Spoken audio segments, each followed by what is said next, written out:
The digital educator সবাইকে স্বাগত। আমি চলে আসলাম তোমাদের শিক্ষা বিজ্ঞানের শিক্ষক বিক্রম স্যার। এর আগে তোমাদের দুটো ক্লাস হয়ে গেছে, আর আজকে আমি তোমাদের তৃতীয় দিনের ক্লাস। এই তৃতীয় দিনের ক্লাসে থাকছে তোমাদের শিক্ষণের যে স্তর, স্টেজ অফ লার্নিং, শিক্ষণের স্তর। তোমরা দেখতে পাচ্ছ শিক্ষণের যে স্তর, অর্থাৎ আমরা যা কিছু পরিবেশ পরিস্থিতি থেকে আমরা যা কিছু শিখি, সেই শেখার আমরা চারটা ধাপে কিন্তু আমরা স্মৃতিতে মনে রাখি বা বুঝতে করার চেষ্টা করি। সেই সমস্ত যে চারটা যে স্তর রয়েছে আমাদের শিক্ষণের, অর্থাৎ সেই চারটা স্তরের নাম বলছি। প্রথম যে স্তর হচ্ছে আমাদের ধারণা বা অভিজ্ঞতা অর্জন, এটা হচ্ছে শিক্ষণের স্তর। বললাম যে শিক্ষণের স্তর আমাদের মোট হচ্ছে চারটা স্তর। বোঝা গেল? কি কি বললাম? একটা বললাম ধারণা, ওর অপর নাম কি? অভিজ্ঞতা অর্জন। বোঝা গেল? পরীক্ষা কিন্তু দুভাবে আসতে পারে, যে অভিজ্ঞতা বা ধারণা অর্জন। ঠিক আছে, তো আমরা অপর নামটাও জানবো যে ধারণা বা অভিজ্ঞতা অর্জন, এটা হচ্ছে নাম্বার 1 স্টেজ। ঠিক আছে, শিক্ষণের চারটে স্তর নাম বললাম। এক নম্বর কি বললাম? ধারণা বা অভিজ্ঞতা অর্জন। দুই নম্বরে কি বললাম? ধারণ বা সংরক্ষণ। ধারণের অপর নাম হচ্ছে সংরক্ষণ। ঠিক আছে। তিন নম্বর কি বললাম? পুনরুত্থাপন, মানে হচ্ছে মনে করা, ওর অপর নামগুলো। ঠিক আছে। এবার চতুর্থ স্টেজ কি বললাম? প্রত্যাভিক্ষা বা চিনে নেওয়া। এই হচ্ছে শিক্ষণের চারটা স্তর। মনে থাকবে কি বললাম?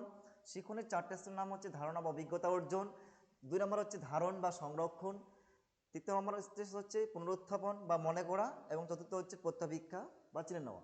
এই হচ্ছে আমাদের শিক্ষণের চারটা স্তর। এই চারটে স্তরের মাধ্যমে আমরা যা কিছু শিখি পরিবেশ পরিস্থিতি থেকে, আমরা সেগুলো মনে করার চেষ্টা করি বা স্মৃতিতে ধরে রাখার আমরা চেষ্টা করি। তো দেখে নাও, এই চারটা ভাগকে আমি খুব ছোট ছোট আকারে তোমাদের সামনে ব্যাখ্যা চলেছি। এবার প্রথম কি বললাম? ধারণা বা অভিজ্ঞতা অর্জন। প্রথম যে আমাদের স্টেজটা রয়েছে কি? ধারণা বা অভিজ্ঞতা অর্জন। এটা হচ্ছে আমাদের শিক্ষণের, এটা আমাদের শিক্ষণের প্রথম স্তর। ঠিক আছে, কি বললাম? ধারণা বা অভিজ্ঞতা অর্জন, এটা শিক্ষণের হচ্ছে প্রথম স্তর। পরীক্ষায় এভাবে আসতে পারে যে শিক্ষণের প্রথম স্তরটির নাম কি? তখন বলতে হবে আমাদের ধারণা বা অভিজ্ঞতা অর্জন। এবার যদি বলে যে শিক্ষণের যদি চারটা অপশনের মধ্যে থাকে, যদি অভিজ্ঞতা অর্জন না, তখন কি বলতে হবে? তাহলে ধারণা বলতে হবে। এইভাবে আসতে পারে যে শিক্ষণের প্রথম স্তরের নাম কি, শিক্ষণের দ্বিতীয় স্তরটির নাম কি, শিক্ষণের তৃতীয় স্তরটির নাম কি, এবং শিক্ষণের চতুর্থ স্তরের নাম কি। এভাবে যদি আসে যে বলতো শিক্ষণের প্রথম স্তরটির নাম কি, চারটা অপশন দিয়ে দিল।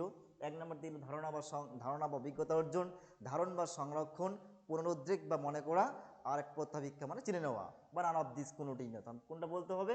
প্রথম স্তরে দিয়ে বলতে হবে ধারণা বা অভিজ্ঞতা অর্জন। এই যে ধারণা, কি বলছে লাইনটাতে?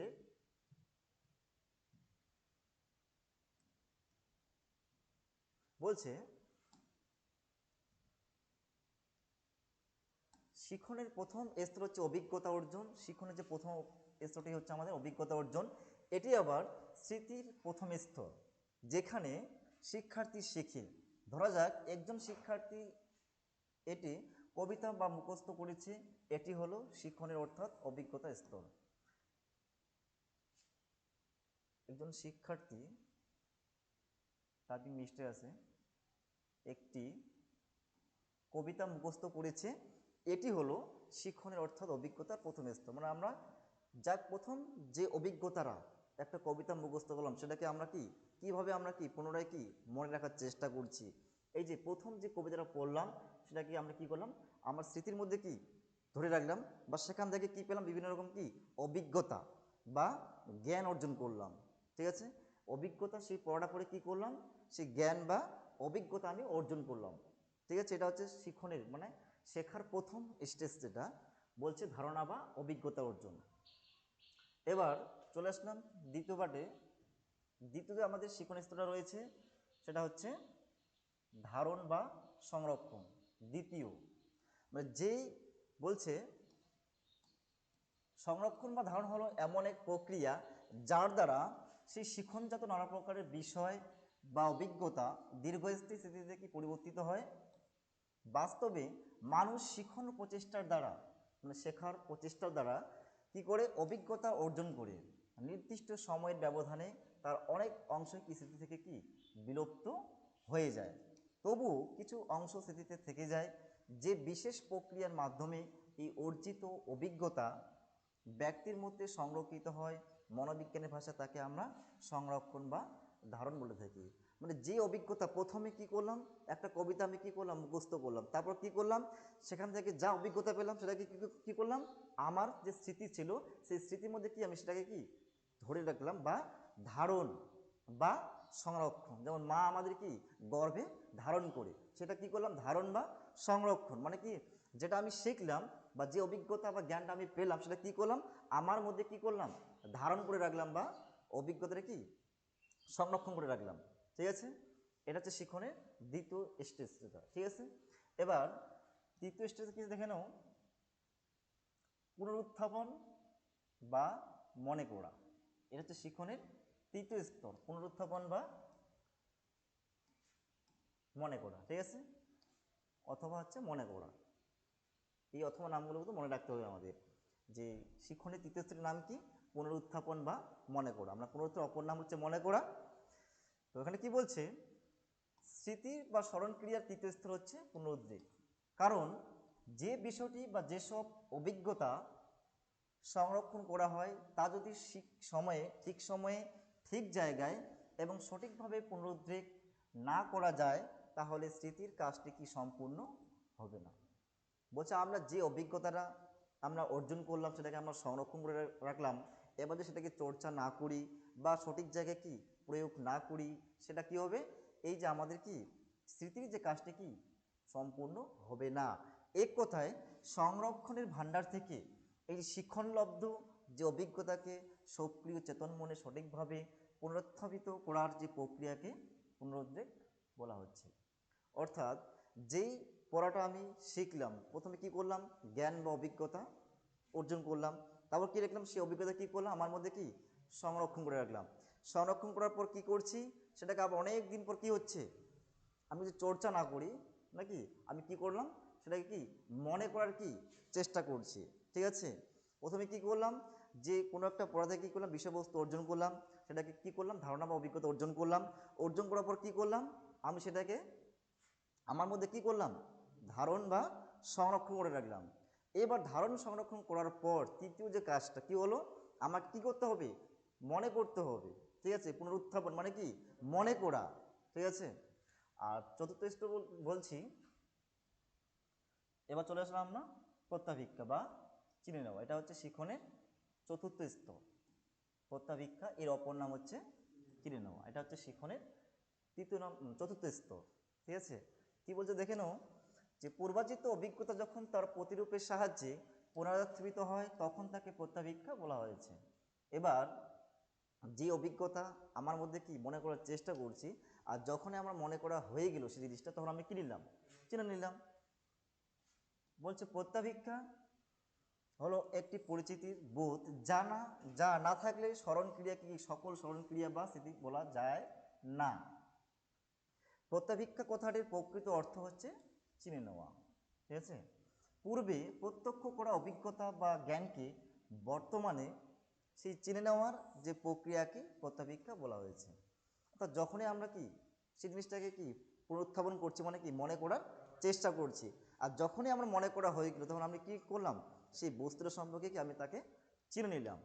তো এই হচ্ছে আমাদের শিখনের চারটা স্তর। আমরা চারটা ভাগে কোনো একটা বিষয়বস্তুকে আমরা কি পুনরায় কি অনেক দিন ধরে স্মৃতি থেকে ধরে রাখতে পারি বা অনেক দিন পর মনে রাখতে পারি। মানে হুট করে কোনো কিছু আমরা শিখি না, আমরা কি সেই শেখাটা কি আস্তে আস্তে আস্তে আস্তে আমরা ধাপে ধাপে কি সেই শেখাটা আমার কি সম্পূর্ণ হচ্ছে আমাদের। ঠিক আছে, তো বোঝা গেল যে শিখনের চারটা স্তর কি কি কি কি বললাম। শিখনের চারটা স্তর বলতে হবে, ধারণা বা অভিজ্ঞতা অর্জন নাম্বার 1, নাম্বার 2 কি রয়েছে, ধারণ বা সংরক্ষণ, নাম্বার 3 রয়েছে পুনরুত্থাপন বা মনে করা, আর 4 নম্বর হচ্ছে প্রত্যাভিজ্ঞা বা চিনে নেওয়া। এই হচ্ছে শিখনের চারটা স্তর। কি বললাম, শিখনের চারটে স্তর, শিখনের যে চারটা স্তর, একটা হচ্ছে ধারণা বা অভিজ্ঞতা অর্জন, ধারণ বা সংরক্ষণ, আর সি হচ্ছে পুনরুত্থাপন মনে করা, আর ডি হচ্ছে প্রত্যাভিজ্ঞা বা চিনে নেওয়া। তো এটা একটা সহজ টেকনিক আছে মুখস্থ করার জন্য, যাতে সারা জীবন কি আমাদের কি মনে থাকে, বা বিভিন্ন চাকরি পরীক্ষায় কিন্তু এগুলো বারবার আসে, যে শিক্ষকের প্রথম স্তর। এবার যেমন তোমাদের পরীক্ষা আসছিল, সেই শিখনের প্রথম স্তরটির নাম কি? ধারণা বা অভিজ্ঞতা অর্জন, না ধারণ, না পুনরুত্থাপন, না প্রত্যাভিক্ষা, না নান অফ দিস কোনোটি নয়। তখন বলতে হবে প্রথম স্তর বললে আমরা কি লিখতে হবে? ধারণা। ঠিক আছে। আবার অপশনে কোনো সময় এই পার্টটা থাকে না, এই পার্টটা থাকে, তার মানে কি আমাদের অথবা নামগুলো কিন্তু আমাদেরকে জানতে হবে, তাহলে আমরা কি সেখান থেকে যে এমসিকিউ এসিকিউগুলো আসে আমরা কিন্তু করতে পারবো। বোঝা গেল? আমরা এই শিখনের যে স্তর বা স্টেজ কীভাবে আমরা কি মনে করার চেষ্টা করি। যদি একটা সহজ এক্সাম্পল দেই, যে ধরো কোথাও একটা তুমি গেলা, মানে কি কোনো একটা কি বিয়ের বাড়িতে গেলা, বিয়ের বাড়িতে, ঠিক আছে। এবার বিয়ে বাড়ি গিয়ে কী হলো বলতো, বলতো পাশের সিটে কি তোমার একটা কি বন্ধু বসে আছে বা একটা বান্ধবী কি বসে আছে, অচেনা আর কি, সে চেয়ারে বসে আছে। এবার তোমার তো ইচ্ছা হবে তার সঙ্গে কি একটু কি আমার কথা বলার, তার বাড়ি কোথায়, সে কার পক্ষ থেকে আসছে, সে কোন ক্লাসে পড়ে, ঠিক আছে। এই সমস্ত বিষয়গুলি কি আমরা তার কাছ থেকে কি আমরা জানার কিন্তু আমাদের কি ইচ্ছা তো থাকবে। তো যখন আমি তার কাছে কি তাকে নাম বললাম, তোমার বাড়ি কোথায়, কোথার থেকে আসছো, কার পক্ষ থেকে আসছো, ছেলের পক্ষ থেকে না মেয়ের পক্ষ থেকে, এই যে সম্পর্কে তার সম্পর্কে আমি কি করলাম, অনেক কিছু কি অভিজ্ঞতা অর্জন করলাম। কিন্তু সেই অভিজ্ঞতা আমি কি করলাম, আমার মধ্যে কি ধারণ করলাম বা সংরক্ষণ করে রাখলাম। আবার তার সঙ্গে অনেক দিন পর, 3 বছর হতে পারে, 4 বছর হতে পারে 6 বছর, 10 বছর পরে কি হঠাৎ করে কোথাও এক জায়গায় কি আমার দেখা হলো, হয়তো বাসেও দেখা হতে পারে, অথবা কোনো আর একটা অনুষ্ঠানে কি তার সঙ্গে কি হঠাৎ করে আমার কি দেখা হয়ে গেল। এবার যখনই দেখা হলো তখন কি আমি হুট করে কি তাকে চিনতে পারবো? কি নিশ্চয় পারবো না। আমাকে কি করতে হবে, মনে করতে হবে যে একে কোথায় যেন দেখেছি, একে কোথায় যেন কি দেখেছি, এরকম কি আমাদের মধ্যে কি সেই চিন্তা ভাবনা কিন্তু চলে আসবে। যখনই তোমরা কি করবে, মনে করার চেষ্টা করবো যে কোথায় যেন একে কি দেখেছি, একে কি চেনা চেনা আমার কি লাগছে, যে ওই বিক্রমদার বিয়ে বাড়িতে গেছিলাম, সেখানে তার সঙ্গে কি আমার কি দেখা হয়েছিল। আর যখন এইভাবে কি আমার কি মনে করার চেষ্টা করছি, তখনই কিন্তু আমি তাকে কি করলাম, চিনে নিলাম। এই হচ্ছে শিখনের 4টা স্তর। আর কি করলাম, আগে সেই ব্যক্তির সঙ্গে কি করলাম, আমি প্রথমে তার সম্পর্কে কি নিলাম, ধারণা বা অভিজ্ঞতা নিলাম। এবার কি করলাম, সেটা আমার মধ্যে কি করলাম, সংরক্ষণ করে রাখলাম বা ধরে রাখলাম, ঠিক আছে। তারপর কি করলাম, পুনরুত্থাপন, মানে কি আমি মনে করার চেষ্টা করছি তো তাকে ধরো আমি কোথায় যেন দেখেছি দেখেছি এরকম ভাব লাগছে আমাকে। আর যখনই তাকে কি এইভাবে মনে করার চেষ্টা করছি, আর তখনই কিন্তু আমার সেই সম্পর্কে কি চেনা হয়ে গেল, যে না একে আমি অমুক জায়গায় কি দেখেছিলাম, সে অমুক ড্রেস পরেছিল বা অমুক শাড়ি পরে এসেছিল, সে বান্ধবীটা, ওর নাম এটা, ওর বাড়ি এই জায়গায়, ঠিক আছে। তাহলে কি আমার তার সম্পর্কে হঠাৎ করে আমি কি করলাম, চিনে নিলাম। তো এই হচ্ছে তোমাদের শিক্ষণের 4টা স্তর। এটা হচ্ছে সঠিক মনে রাখার জন্য, ঠিক আছে। তো যে সমস্ত ভাই বোন তোমরা এই ক্লাসগুলো করছো বা আশেপাশে যে সমস্ত এডুকেয়ার একাডেমির যে সমস্ত আশেপাশে রয়েছো, তোমরা অবশ্যই তাড়াতাড়ি আমাদের এই এডুকেয়ার একাডেমিতে অ্যাডমিশন নিয়ে নাও। কারণ প্রতি রেগুলার আমাদের সেই জলপাইগুড়ির দক্ষ এক্সপার্ট শিক্ষক দ্বারা তোমাদের এই ক্লাসগুলো প্রদান করা হচ্ছে, এবং তোমরা খুবই উপকৃত হবে সেই ক্লাসগুলো করে। তোমরা প্রত্যেকে শেয়ার করো তোমাদের আশেপাশে যদি ভাই বোন থেকে থাকে বাড়ির আশেপাশে, এবং বন্ধুবান্ধবী সবাইকে শেয়ার করো, তারা যাতে এই ক্লাসগুলো দেখে খুব উপকৃত হয় এবং পরীক্ষাতে ভালো রেজাল্ট করতে পারে। থ্যাংক ইউ, ধন্যবাদ।